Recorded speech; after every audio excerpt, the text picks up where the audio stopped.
शब्दावली आज बदली हुई नजर आई प्रधानमंत्री की, और मैं शुरुआत करूंगी जिस शब्द से उन्होंने संबोधन की शुरुआत की।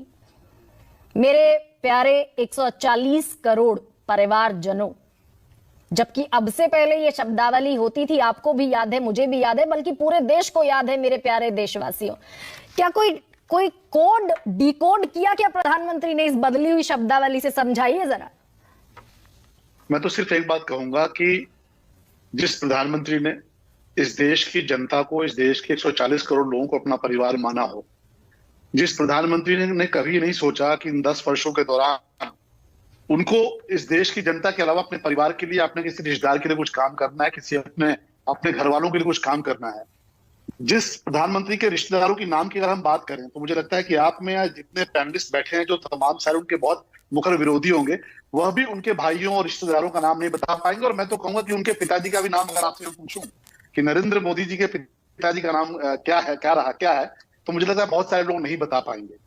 तो उनको इस बात का अधिकार है कि वो बोले कि 140 करोड़ मेरे परिवारजनों, जिन्होंने पूरे देश को परिवार मानकर काम किया हो, जिन्होंने पूरे देश की सेवा की और 10 वर्षों में निरंतर काम ही किया हो। ठीक है, आलोचना हो सकती है, आलोचना करने का अधिकार हर किसी को है, और यही तो हमारा लोकतंत्र कहता है। लेकिन मैं तो देख रहा था आपके टीवी चैनल पे, एक स्टोरी में देख रहा था, सुकेश भाई भी बैठे हैं, मैं रईस मट्टो का मैं इंटरव्यू देख रहा था। रईस मट्टो को हो सकता है बहुत से लोग ना जानते हो, मैं रईस मट्टो का इंटरव्यू देख रहा था। वो एक आतंकी के भाई हैं, जिनके भाई का नाम जावेद मट्टू है।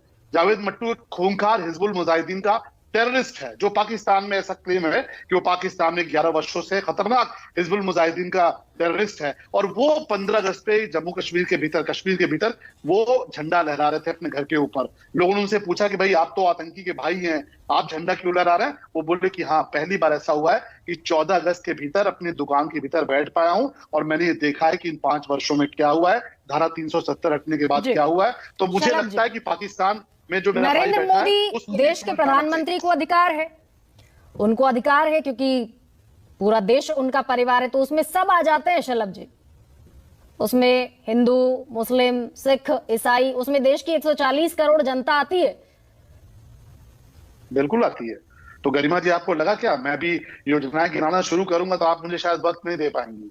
आयुष्मान भारत की जो योजना आई, जिसमें गरीब से गरीब व्यक्ति, आप जरा मुझे बताइए ना, 2014 के पहले मुझे अच्छे से याद है, मैं यहाँ पे विधानसभा से नेतृत्व करता हूँ, हमारे यहाँ किसी गरीब व्यक्ति की अगर तबीयत खराब हो जाती थी तो घर बार बिक जाता था, बहन बेटियों के जेवर बिक जाते थे, और उसके बावजूद अस्पताल में इलाज नहीं हो पाता था। आज अगर वो 5 लाख का कार्ड लेकर जाते हैं और बड़े से बड़े अस्पताल में, मैं किसी अस्पताल का नाम नहीं लूंगा, बड़े से बड़े अस्पताल में आते हैं और कार्ड दिखाते हैं कि देखिए प्रधानमंत्री जी ने आयुष्मान कार्ड दिया तो 5 लाख रुपए का उनका इलाज होता है। इसमें क्या शलभ जी, मैं सहमत हूँ आपकी बात से, मैं सहमत हूँ आपकी बात से कि 140 करोड़ का ये हमारा जो मुल्क है, इसमें हम ये भी मानते हैं कि जाति पर सियासत होती है, लेकिन ये भी माना जाता है कि किसी योजनाओं में जाति नहीं देखी जाती, किसी भी तरह की योजना में।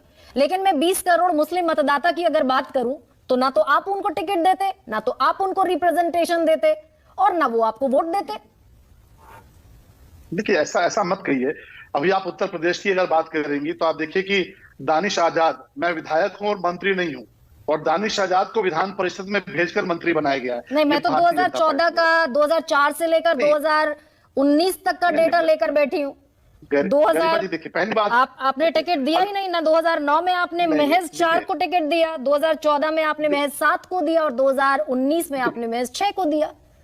वो भी वोट नहीं देते। गरिमा सिंह बैठी हैं, सुकेश रंजन बैठे हैं। इसका मतलब ये नहीं कि वहां पर वंचित समाज के लोगों की बात नहीं होती।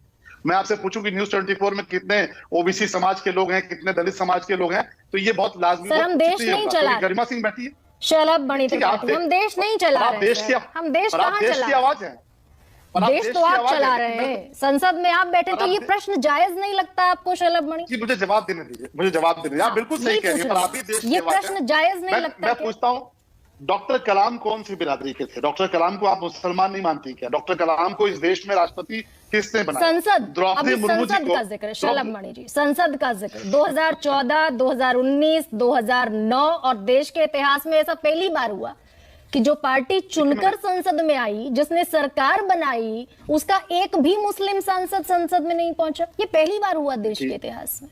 देखिए, ये आपको पता है, जरा इन पॉलिटिकल पार्टी से पूछिए और लोगों से पूछिए, क्या पॉलिटिकल पार्टी या कोई पॉलिटिकल पार्टी क्या टिकट इस आधार पे देती है क्या कि हाँ भाई, हमें केवल इस बात के संतुष्ट करना है कि हम कौन सी बिरादरी को दे रहे हैं, कौन सी जाति धर्म को दे रहे हैं। आपको चुनाव लड़के सरकार बनाना है और लोग जब वोट देते हैं उसके आधार पर सरकार बनती है। लेकिन सरकार बनने के बाद प्रधानमंत्री जी ने हमेशा कहा कि सबका साथ, सबका विकास, सबका विश्वास, सबका प्रयास। कहीं किसी को छोड़ा हो बता दीजिए। और किसी एक योजना में मैं तो चुनौती देता हूं, मैं योजनाएं बता सकता हूं 2014 के पहले की मैं योजनाएं बता सकता हूं जिसमें तुष्टीकरण हुआ है। अगर आतंकवादियों के खिलाफ गरिमाजी, लेकिन वो वोट शलभ जी वो वोट क्यों नहीं देते? लेकिन आपको, आप सबका, मुझे भी याद है, और इसमें कहीं कोई संशय थोड़ा ही है। जितनी योजनाएं हैं उनमें बिल्कुल ना चेहरा देखा जाता, ना धर्म देखा जाता, ना जाति देखी जाती, लेकिन वोट क्यों नहीं देते मुस्लिम आपको? अगर वोट नहीं देते तो देवबंद का चुनाव हम कैसे जीत जाते गरिमा जी? वहां पे 52% मुस्लिम भाई, 52%। 8% रेशो है, 8% का आंकड़ा है, महज 8%। 33% कांग्रेस को वोट मिलता है, आपको सिर्फ 8% मिलता है। 2014 में भी 8% मिला, 2019 में। चलिए अच्छी बात है, आपने 8% की बात को स्वीकार किया। ये 8% कब 18% हो जाएगा आप देखते रहिए, क्योंकि उनको समझ में आ गया कि मुसलमान के नाम पे कौन उनको डराता है, मुसलमान के नाम पे कौन उनको बहका के रखता है, उनको वोट बैंक किसने महसूस किया है, ये सबको पता है कि कैसे कांग्रेस ने उनका इस्तेमाल किया, समाजवादी पार्टी ने इस्तेमाल किया, उनको वोट बैंक बनाकर रखा। नहीं, लेकिन 2014 से 19 तक आपने 5 बरस राज किया, 5 बरस में समझ में नहीं आया। 2019 में भी डेटा आंकड़ा उतना ही रहा, बढ़ा नहीं, घटा तो नहीं। आप ये भी तो देखिए कि इनकी लाख अफवाहें फैलाने के बावजूद इन्होंने लाख भ्रम फैलाया, घटा नहीं, और अब बढ़ने की बारी है। हम तो वो हैं जो 2 से 177 तक पहुंचे हैं। और आप देखिएगा ये आंकड़ा जो आप कह रही है ना, ये 8 से 18% पहुंचे हैं, क्योंकि इस देश के मुसलमानों को समझ में आ गया है कि केवल बरगलाती है कांग्रेस, केवल बरगलाता है विपक्ष। अगर वास्तव में सबके लिए किसी ने काम किया है तो वो सिर्फ एक व्यक्ति इस देश में प्रधानमंत्री के तौर पे श्री नरेंद्र मोदी। ठीक है। अच्छा शलभ मणि जी, आपको बाकियों का सबका परिवारवाद दिखता है, और मैं सहमत हूं भाई, राजनीतिक पार्टियों में जमकर परिवारवाद है। आरजेडी हो, जितनी भी पार्टियां आप ले लीजिए, आप उत्तर प्रदेश से, क्योंकि देवरिया से आते हैं, वहां के विधायक हैं, इसलिए मैं उत्तर प्रदेश का भी जिक्र करूं। समाजवादी पार्टी, नहीं हो सकता था कि मुलायम सिंह यादव की विरासत अखिलेश यादव की जगह किसी और को मिलती, संभव नहीं था, मैं मानती हूं। लेकिन अपने भीतर का परिवारवाद देखना क्यों भूल जाते हैं आप? नहीं गरिमा जी, देखिए मैं इसका सीधा स्पष्ट आपको बोलूंगा। अगर मान लीजिए आप किसी का परिवारवाद की बात का जिक्र कर रही हैं, अगर गरिमा सिंह जी मान लीजिए भारतीय जनता पार्टी में विधायक है, सांसद है, उनका बेटा अगर किसी और पार्टी में जाके राजनीति करेगा तो भी सवाल उठेगा। लेकिन बात नेतृत्व की है कि नेतृत्व कौन कर रहा है। क्या ये कैसे हो सकता है कि नेहरू जी के बाद इंदिरा जी के बाद राजीव जी के बाद आपका अपना परिवारवाद शलभ जी, फिर मैं गिनवाना शुरू करूंगी। कांग्रेस को छोड़ देती हूँ, कांग्रेस के लिए राधिका जी बैठी, पूछूंगी उनसे सवाल और डंके की चोट पर पूछूंगी। लेकिन शलभ, अपना परिवारवाद क्यों भूल जाते हैं? लिस्ट आपको भी याद होगी, विजय राजे सिंधिया से वसुंधरा राजे सिंधिया, फिर दुष्यंत सिंह, अनुराग ठाकुर के पिताजी कौन थे ये आप भी जानते हैं, राजनाथ सिंह के बेटे क्या कर रहे हैं ये आप भी जानते हैं। लेकिन मैं ये पूछना चाहती हूँ स्पेसिफिकली, अपना परिवारवाद क्यों भूलते हैं आप? नहीं, परिवारवाद को आपको समझना पड़ेगा। परिवारवाद क्या है? किसको नहीं पता था कि सोनिया गांधी जी के बाद अगर कोई प्राइम मिनिस्टर कैंडिडेट होगा तो राहुल गांधी होंगे? किसको नहीं पता कि राहुल गांधी जी के बाद कौन होगा? प्रियंका वाड्रा जी होंगी। पर मैं आपको चुनौती देता हूं कि आप मुझे बता दीजिए नरेंद्र मोदी जी के बाद कौन होगा, जेपी नड्डा जी के बाद कौन होगा? आप नहीं बता सकती। ये फर्क है। समाजवादी पार्टी हो, कांग्रेस हो, आपको पता है कि मुलायम सिंह यादव जी के बाद कौन होगा तो अखिलेश यादव जी होंगे।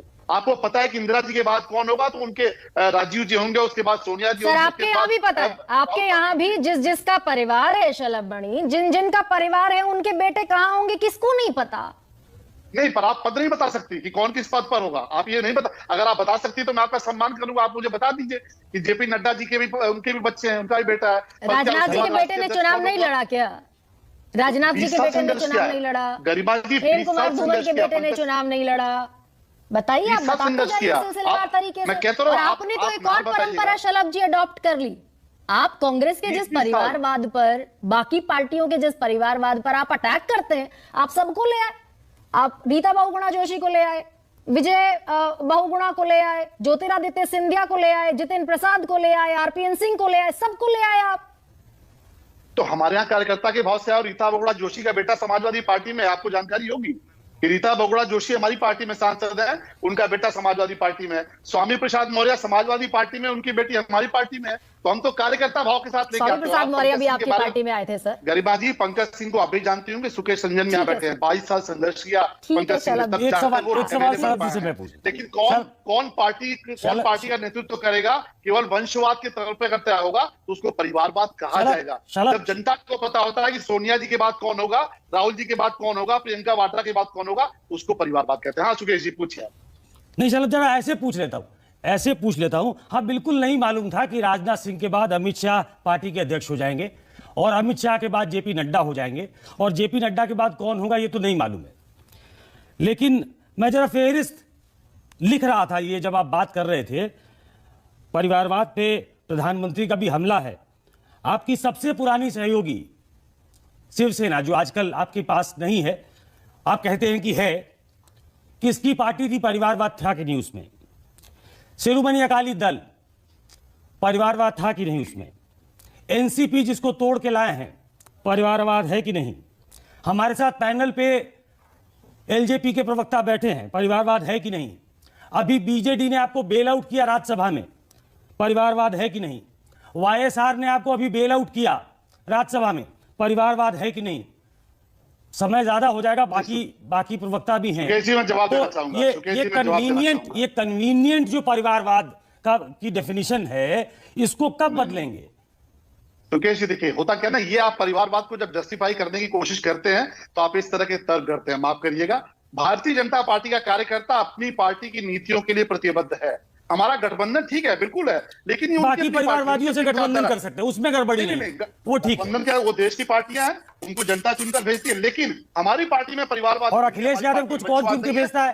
तेजस्वी यादव को कौन चुन के भेजता है? नहीं तो ठीक है, परिवारवाद की पार्टियों पे हम बोलते हैं, हम तो बोल रहे हैं। प्रधानमंत्री जी ने कहीं ऐसा बोला क्या कि हम हमारा जिनसे कोलिबरेशन के बारे में नहीं बोल रहे हैं? प्रधानमंत्री जी डंके की चोट पे बोल रहे हैं। तो मैं तो कहता हूं कि जिनके यहाँ परिवारवाद है वो भी बोले, उनको ही बोलना चाहिए। क्या अखिलेश यादव जी ने कभी बोला? क्या राहुल गांधी जी ने कभी बोला? आप राहुल गांधी जी को देखिए ना, कितनी बार फेल हुए। और आप तो सुकेश जी जानते हैं, हम लोग साथ में काम किए हैं। हम लोग 2012 से राहुल गांधी जी को देख रहे हैं कि किस प्रकार से युवराज के तौर पर उनको लॉन्च करते थे, हैंडपंप पे नहला के मीडिया ने कैसे उनको हीरो बनाने की कोशिश की। लेकिन चुना तो शलभ जी, चुना तो उनको भी जनता ने ना, वायनाड की जनता ने चुना ना उनको। आप लोकतंत्र पर कैसे ये तो लोकतंत्र की परिपाटी है, लोकतंत्र की परिपाटी है भाई। अतीक अहमद जैसे संसद में पहुंच जाते हैं, शाहबुद्दीन जैसे लोग संसद में बैठते हैं सर। तो आप वहां पर परिवारवाद को कैसे आप डिमीन करते हैं, जब अपने परिवारवाद से आपका कोई सरोकार बहुत ज्यादा होता नहीं? अमेठी की जनता ने परिवारवाद को अस्वीकार किया ना, ये भी तो बताइए कि अमेठी की जनता ने अस्वीकार किया, जो कि कांग्रेस का गढ़ था, जो जहां बोलते थे कि कांग्रेस के नाम पर कोई खड़ा हो जाएगा, चुनाव जीतेगा राहुल गांधी, वहां से चुनाव हारे, आपको पता होगा। और वायनाड जाके लड़े, ठीक है, देश की जनता देख रही है। एक शब्द है शलभ मणि जी, स्वांत सुखाए, स्वयं के सुख के लिए चर्चा।